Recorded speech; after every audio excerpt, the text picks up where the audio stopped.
Petit test du micro. J'espère que vous m'entendez bien, que ce n'est pas trop fort, agréable pour vos oreilles. On va démarrer ce sujet. Quel sens a l'école ? Aujourd'hui, on va partager notre temps ensemble, 30 minutes environ, durant lesquelles je vais vous inviter à réfléchir au sens qu'a l'école. Pour les élèves, bien évidemment, puisqu'on s'occupe d'eux tout au long de la journée, mais également pour nous, en tant qu'enseignants. Ça me semble être une question importante, si ce n'est même nécessaire, puisque si ce que nous faisons n'a pas de sens, comment pouvons-nous délivrer un enseignement de qualité ? Donc avant même de démarrer cet atelier, je vais vous inviter à participer, puisque vous avez un QR code qui se trouve là juste en haut à droite, que vous pouvez scanner, afin de répondre par vous-même à la question « Quel sens a l'école ?» Pour cela, vous avez deux voies qui s'offrent à vous. Le point de vue de l'enseignant, donc quel sens a l'école pour vous en tant qu'enseignant, avec la mission que vous menez, ou bien le point de vue de l'élève, quel sens a l'école pour un élève. Pour cela, vous pouvez utiliser les observations que vous avez faites de vos élèves, ou bien vos souvenirs en tant qu'élève. Donc je vous laisse quelques instants, vous allez pouvoir y répondre et on va regarder immédiatement vos réponses.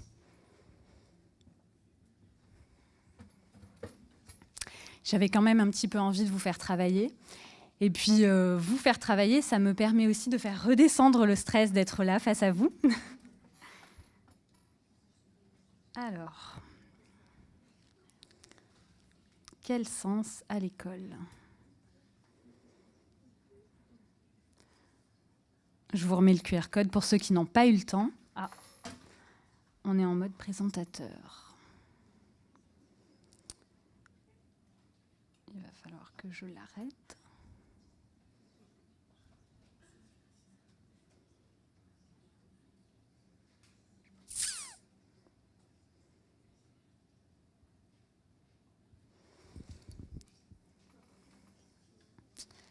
Et là, je n'ai plus le partage d'écran.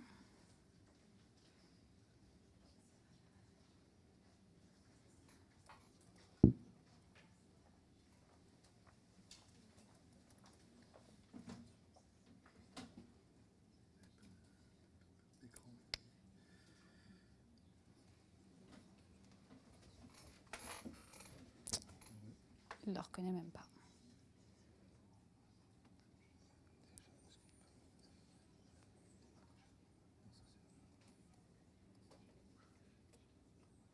Oh, mais il n'y a même plus Wi-Fi.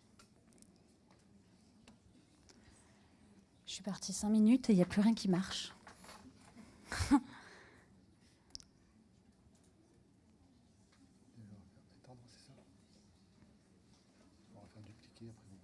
Ça marchera aussi.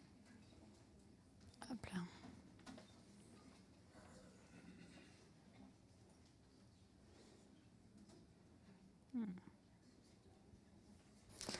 Je vais refaire ma connexion Wi-Fi.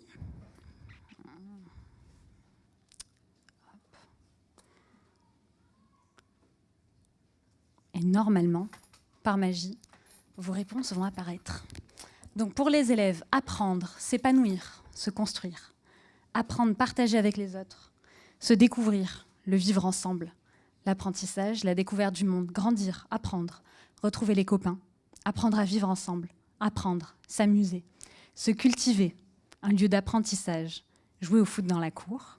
C'est vrai, pour certains élèves, venir à l'école, ça se résume à « je viens jouer au foot dans la cour » et rien d'autre. Apprendre à grandir, sociabiliser, apprentissage, découvrir, travailler, grandir, avoir le choix du métier qu'on veut faire plus tard. Donc là, finalement, on est sur une visée de quelque chose qui va apporter sur la durée.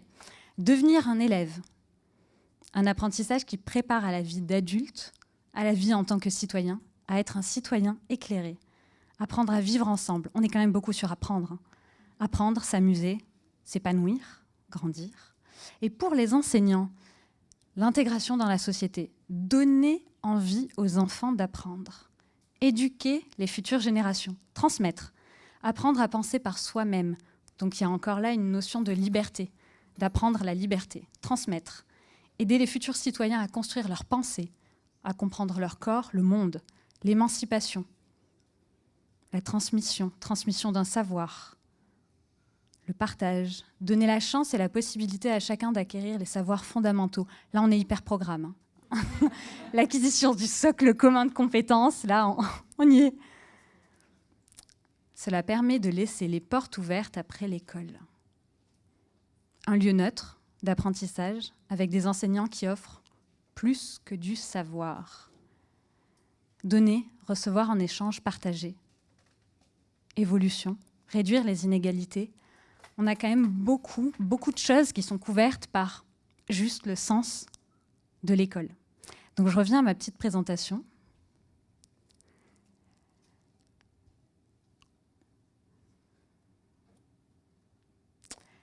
J'ai choisi d'explorer avec vous le sens de l'école à travers 3 axes.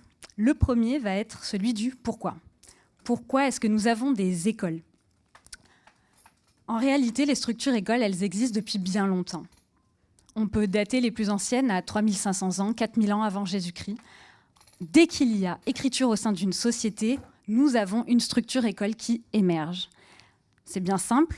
Si on écrit, on partage des informations, on les stocke. Il faut donc que d'autres personnes puissent les lire, les comprendre et les relayer à leur tour.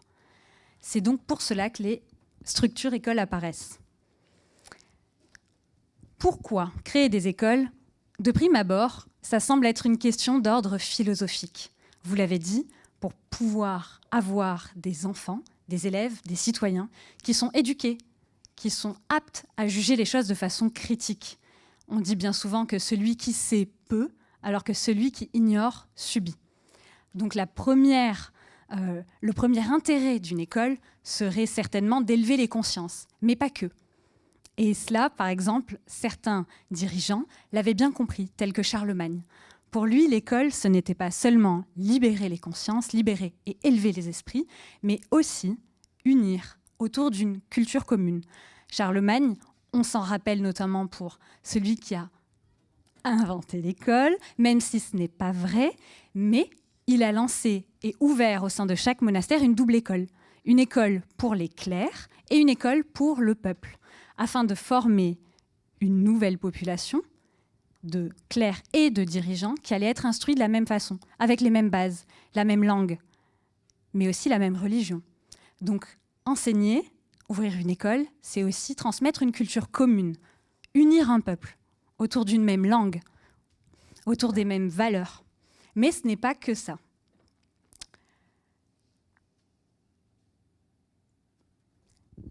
On note, notamment pour beaucoup de pays, lorsque nous avons traversé la période d'industrialisation au XIXe siècle, on a pu voir un essor économique.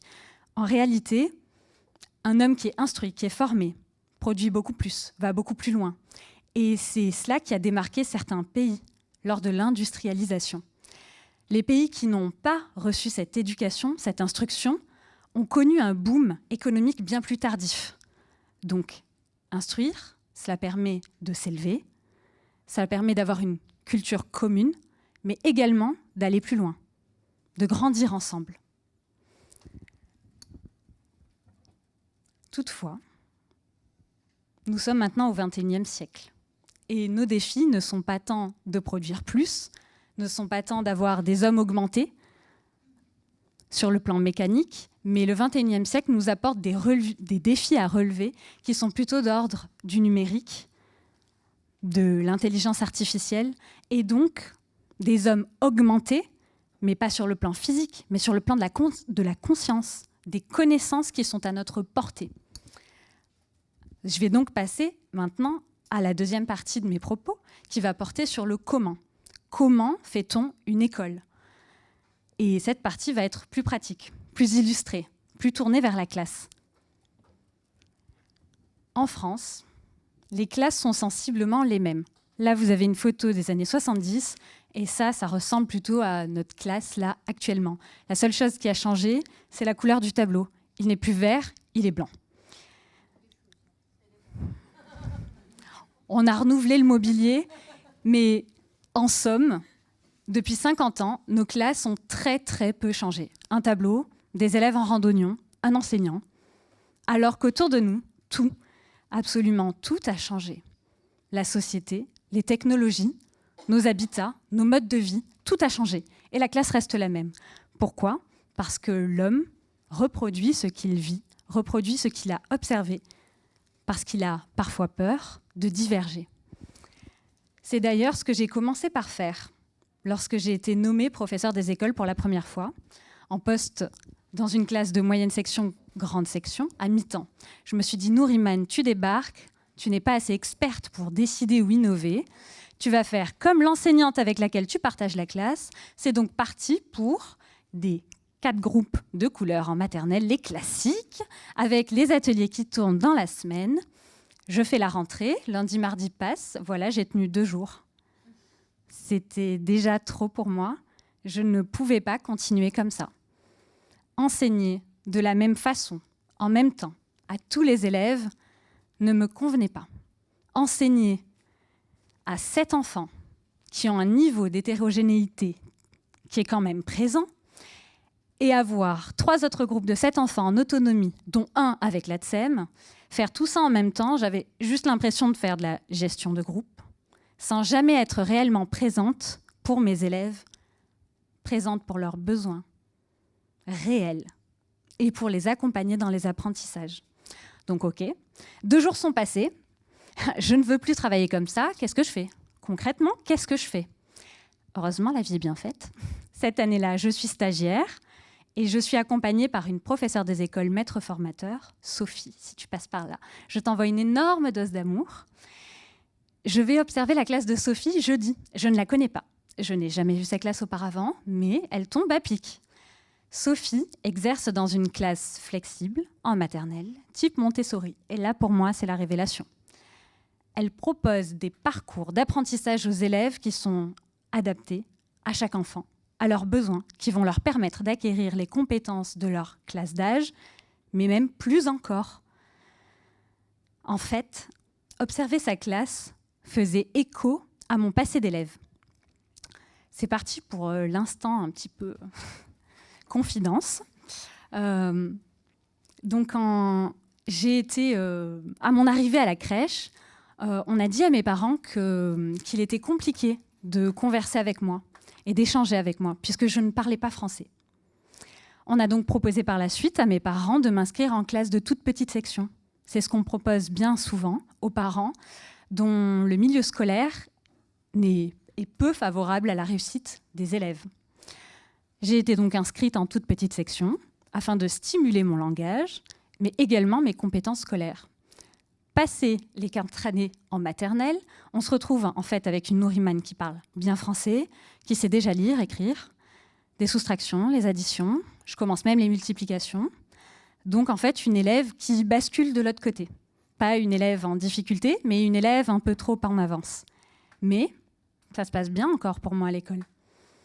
L'enseignante que j'ai au CP s'adapte à moi. Je passe mon temps à faire des allers-retours entre ma place et son bureau parce que j'ai toujours fini trop vite. On me donne toujours autre chose à faire. L'école a du sens pour moi. Et ça a été comme ça pour la suite de ma scolarité, puisque les enseignants d'élémentaire apprennent à nous connaître et s'adaptent à nous. Mais ça n'a pas toujours été le cas. Dès lors qu'on passe au collège, au lycée, on enchaîne de classe en classe toutes les heures. Et là, l'école a commencé à avoir moins de sens pour moi, parce que je devais attendre. Et attendre parce qu'on a compris trop vite, ou attendre parce qu'on n'a pas compris, ça conduit à décrocher, à ne plus écouter, puisqu'on passe notre journée à attendre. Donc, fort de ce constat et de cette observation de classe flexible, j'ai donc décidé de me lancer, comme ça, 2 jours après la rentrée, dans toute autre chose, donc la classe flexible. La classe flexible, qu'est-ce que c'est ? En réalité, de toute façon, j'avais un gros problème. J'avais envie d'enseigner de façon flexible, mais j'avais 30 élèves dans la classe. Donc c'est bien beau d'avoir des idéaux, mais 30 élèves, il va falloir les gérer réellement. J'ai fait le calcul, 30 élèves. Si je divise mes 6 heures par 30 élèves, en réalité, je ne peux accorder que 15 minutes par élève. Ok, je peux passer 15 minutes avec un élève, mais qu'est-ce que je fais des 29 autres ? Vont-ils m'attendre ? Certainement pas. Donc la classe flexible, c'est un lieu où les élèves interagissent et travaillent ensemble. Elle favorise l'autonomie et la responsabilisation, car ils peuvent choisir leur environnement de travail, organiser leur temps, prendre des décisions. Ok. Mais laisser les enfants décider seuls de tout, n'importe quand, n'importe comment, est-ce que c'est possible? Non, pas du tout. En réalité, la classe flexible, c'est une classe qui est très normée, très rigide. Il est nécessaire que ce soit normé et qu'elle ait un cadre très strict. J'ai donc au sein de ma classe des meubles au sein desquels sont rangés tous les ateliers, et ce, par domaine d'apprentissage ou alors par pan de domaine d'apprentissage. Chaque meuble est rangé par difficulté, de bas en haut et de gauche à droite. Tous les ateliers qui sont au sein de ces meubles sont choisis pour travailler une compétence et une seule, et l'isoler, afin qu'il n'y ait qu'une difficulté à travailler, pour observer quelle est la difficulté qui pose problème à l'élève. Alors ok, j'ai une classe qui est pleine d'ateliers, c'est joli, c'est rangé, mais je fais comment maintenant avec mes élèves? Parce que c'est une chose de préparer la classe en amont, c'en est une autre de la mettre en pratique. Pour ma part, et c'est ma façon de faire, ce n'est pas la façon de faire, je mets en place un atelier de groupe avec 6 places au sein de laquelle les élèves doivent passer le matin. Ils ont toute la matinée pour y passer. Ils y vont quand ils veulent, mais c'est l'atelier de la matinée. Cet atelier-là, en réalité, me sert soit pour faire passer un atelier que je veux observer chez tout le monde, ou plutôt en début d'année, comme atelier de délestage. Je ne m'occupe plus de ces 6 élèves. Je leur donne une tâche qui est longue, qui va les occuper. Et ça me fait un groupe de 6 élèves dont je ne m'occupe plus. Ça me permet donc par la suite de me consacrer au reste des élèves qui sont en autonomie sur tous les autres ateliers de la classe. Puisque ces élèves-là, il va falloir les accompagner, les observer, apprendre à les connaître, les corriger, les rassurer, les encourager, les féliciter et leur proposer de nouvelles choses, des ateliers challengeants, des choses qui leur parlent, qui leur font sens. Et pour ça, si on ne les observe pas, comment peut-on savoir ce qui vibre chez ces élèves? À force de mettre en pratique cette classe flexible, je me suis aperçue que le plus difficile, en réalité, c'était la première période. La première période, c'est celle qui permet d'instaurer le fonctionnement de la classe. La première période permet d'apprendre aux élèves le rangement, de s'entraider, de partager des ateliers, ce qui permet par ailleurs les interactions langagières, l'explicitation des procédures de réussite entre eux. Ils le font naturellement, on n'a même pas besoin de les solliciter pour ça. Mais aussi de mettre en place du tutorat dans la classe, puisque petit à petit, on repère les élèves, on repère quelles sont leurs compétences. Par exemple, dans ma classe cette année, Zaineb était la championne des puzzles. Donc je disais très rapidement à mes élèves, si tu as besoin d'aide pour faire un puzzle, tu te tournes vers Zaineb, c'est elle qui va pouvoir t'aider. Par contre, si tu souhaites t'entraîner à réciter la suite des nombres, tu peux te tourner vers Imran. Lui, c'est déjà réciter la suite des nombres jusqu'à 80. Il est donc expert. Le fait d'attribuer à chaque élève une réussite qu'il s'approprie et qu'il peut transmettre aux autres élèves permet de décharger l'enseignant. De le décharger pourquoi et pour qui? Pour pouvoir aider les élèves qui sont les plus en difficulté. Et des élèves en difficulté, j'en ai eu cette année. J'exerce en éducation prioritaire renforcée. Donc concrètement, qu'est-ce que l'éducation prioritaire et même l'éducation prioritaire renforcée? Ce sont des élèves qui proviennent d'un milieu social peu favorable à la réussite scolaire. Comment est-ce qu'on le calcule? C'est l'IPS, l'indice de positionnement social. Par exemple, pour le cas de mon fils, il a une maman qui est professeure des écoles, un papa qui est ingénieur. Il a donc un IPS de 175, ce qui est un bon score. Un enfant qui a ses 2 parents qui sont ouvriers non qualifiés a un IPS de 60. La quasi-totalité des collèges en REP+, et les 3/4 des collèges en REP, ont un IPS de 90. C'est le point de bascule qui témoigne d'un public qui a des conditions sociales défavorables, peu favorables à la réussite scolaire. En 2022, dans les collèges, 70% des élèves proviennent d'un milieu défavorable à la réussite scolaire. 54% en REP, 35% en REP+. Est-ce que ça marche de mettre ensemble des élèves qui proviennent de milieux sociaux peu favorables à la réussite scolaire, mais de mettre plus de moyens pour les aider? Oui, mais surtout non, en fait. Si on met ensemble des élèves qui ont tous les mêmes difficultés, qui partagent tous un langage pauvre, des difficultés familiales, comment peut-on les aider? On observe des bienfaits pour les REP et les REP+, notamment les CP dédoublés. On a pu observer que le fait d'avoir des classes à 12 en CP permettait une meilleure acquisition de la lecture, un enrichissement du vocabulaire, un meilleur climat de classe. Mais au sortir du CM2, en fait, les évaluations nationales, elles restent bien en deçà de ce qui se fait partout ailleurs sur le territoire. Donc, dans une France qui souhaite réunir, qui souhaite rassembler, lutter contre le racisme, contre le séparatisme, qui réitère sa volonté de faire ensemble, pourquoi ne pas le faire dès l'école en réalité? Pourquoi ne pas permettre aux enfants d'avoir les mêmes chances de réussite scolaire? Et ce, en partageant un milieu scolaire propice à la réussite, un milieu socialement mixte, et permettre à tous de se rencontrer, de partager, pour grandir ensemble. Après avoir abordé le pourquoi, le comment, on arrive à la troisième partie de cet atelier, qui va porter sur le quoi. Qu'est-ce qu'on enseigne à nos élèves? En France, nous avons un programme national qui est découpé en cycles d'apprentissage et qui sont eux-mêmes découpés en domaines d'apprentissage. Nous avons donc des choses à exécuter en classe. Or, malgré cette volonté d'atteindre les mêmes compétences pour tous les élèves, on voit bien que cela ne marche pas. Un élève sur deux, à l'entrée de la 6e, a des difficultés de lecture. Un élève sur deux. Un élève sur deux n'a pas le vocabulaire nécessaire, ni la fluence pour pouvoir lire correctement et donc prendre du plaisir à lire.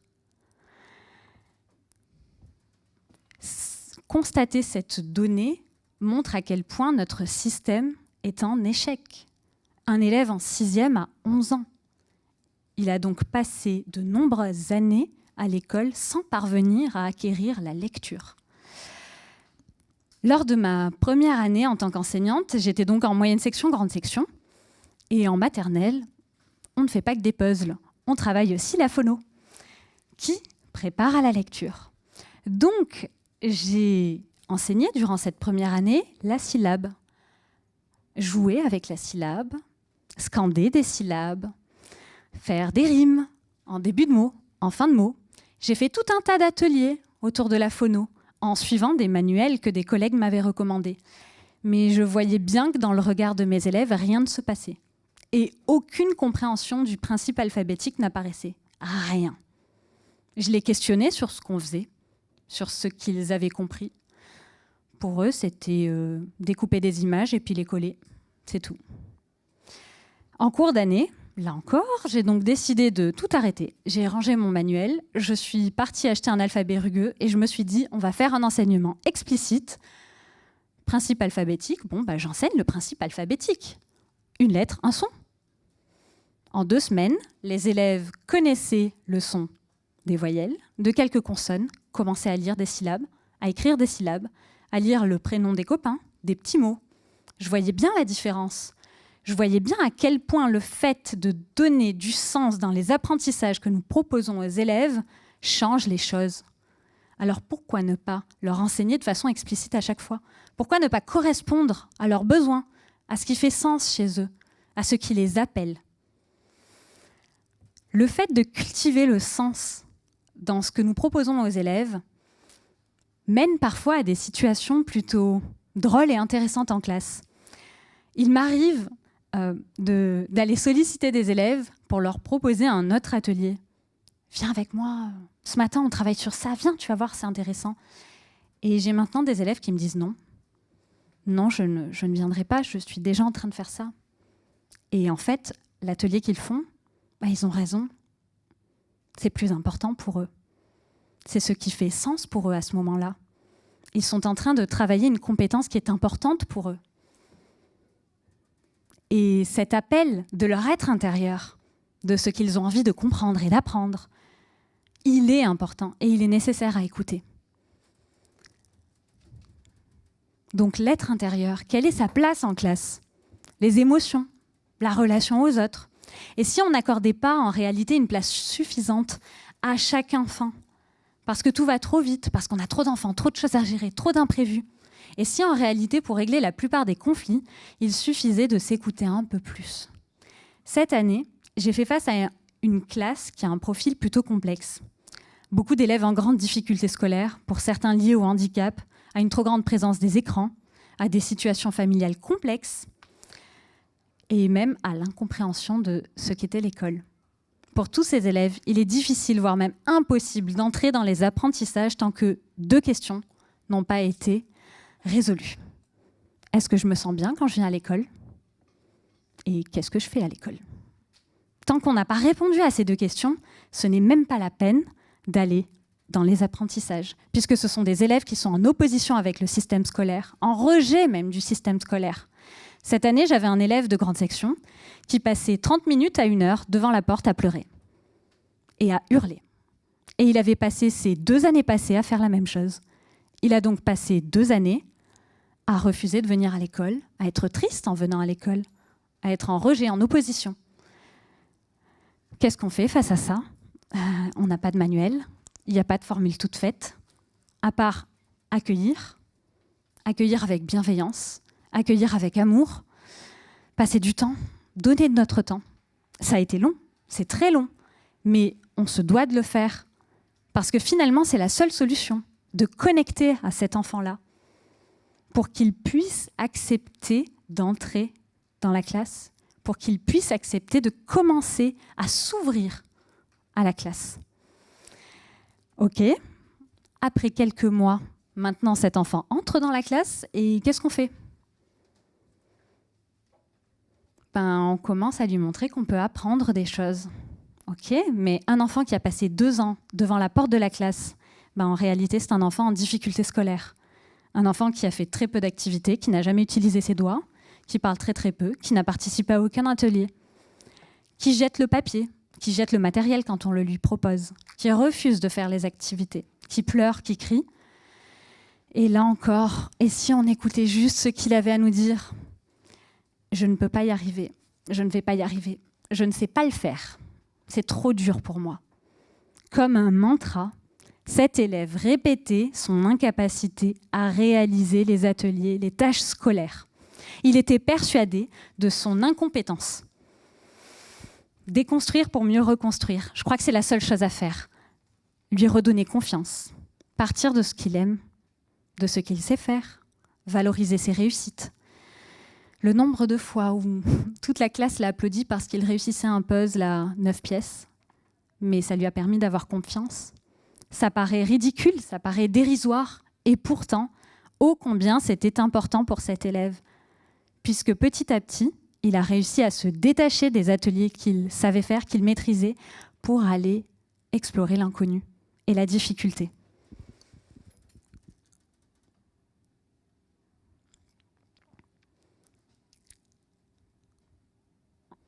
Et notre place sur Terre, au milieu de l'écosystème, au milieu de notre planète. Il y a 2 ans, j'ai eu envie, une forte envie, un appel du cœur pour remettre de la nature au sein de ma classe. En réalité, nos écoles sont entourées de béton et de bitume, et bien souvent même la vie de nos élèves.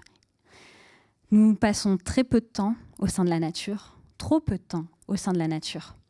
J'ai donc mis en place, il y a 2 ans, école dehors. J'ai commencé à faire école dehors 1 demi-journée par semaine avec mes élèves. Et par la suite, cette année, j'ai rejoint une autre initiative, l'école jardinière du WWF. Donc, je fais 2 choses en parallèle, l'école dehors et jardinage au sein de l'école, dans un petit carré potager. Mettre en place ces 2 actions m'a permis de constater à quel point nos élèves étaient déconnectés de la Terre. Je me suis aperçue que les élèves connaissaient très peu l'environnement de proximité de leur école. Ils ne connaissaient pas les espaces verts qui étaient à proximité. Pas besoin d'aller très loin, hein. Je fais école dehors dans un parc qui est juste à côté de mon école. On n'est pas du tout sur un bois fantastique ou une forêt merveilleuse. Les élèves avaient même peur d'interagir avec la nature. Peur d'une fourmi. Peur d'un gendarme. Peur de mettre les mains dans la terre parce que ça salit. Peur de salir ses chaussures parce que maman vient de les acheter.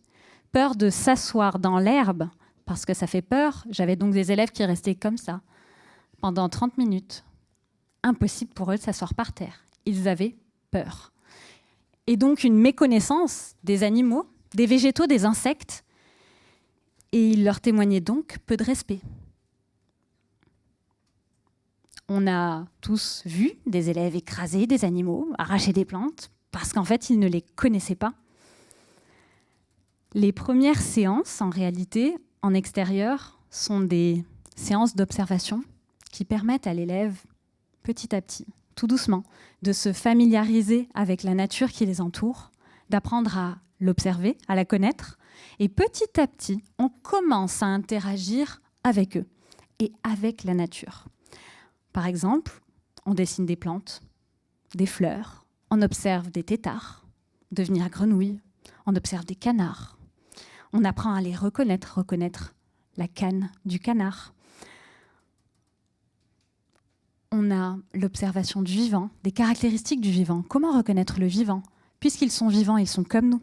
Donc nous devons prendre soin d'eux. Mais on a également toutes les transpositions directes des enseignements que nous faisons en classe, qu'on peut faire directement dehors. Par exemple, tout ce qui est numération, il suffit de compter avec des cailloux, avec des pommes de pin. On peut également travailler l'alphabet avec des petits bouts de bois pour assembler un abécédaire. Passer tout ce temps en extérieur m'a permis de voir à quel point c'était bénéfique pour nos élèves, puisque les bénéfices ne sont pas seulement pour le corps et l'augmentation des déplacements, des mouvements des élèves, mais également pour l'esprit. Passer du temps dehors permet d'être plus apaisé, de se connecter avec la nature, de sortir un petit peu de la classe et d'avoir une bouffée d'oxygène. Le fait de se reconnecter à la nature comme ça permet de l'apprivoiser, de ne plus se méfier d'elle. Et compte tenu des enjeux climatiques, de l'épuisement des ressources, de l'extinction de certaines espèces, il me semble nécessaire de reconnecter les élèves avec la nature environnante, avec le monde qui les entoure, pour qu'ils soient les meilleurs adultes possibles pour demain. Je vous remercie d'avoir été là pour cet atelier, d'avoir suivi un petit peu tout mon cheminement quant au sens que pouvait avoir l'école pour moi. Finalement, tout ce que je vous ai partagé, ce sont mes explorations du sens qu'avait l'école pour moi et pour mes élèves. Et j'espère que cela aura pu trouver un écho chez vous. Merci.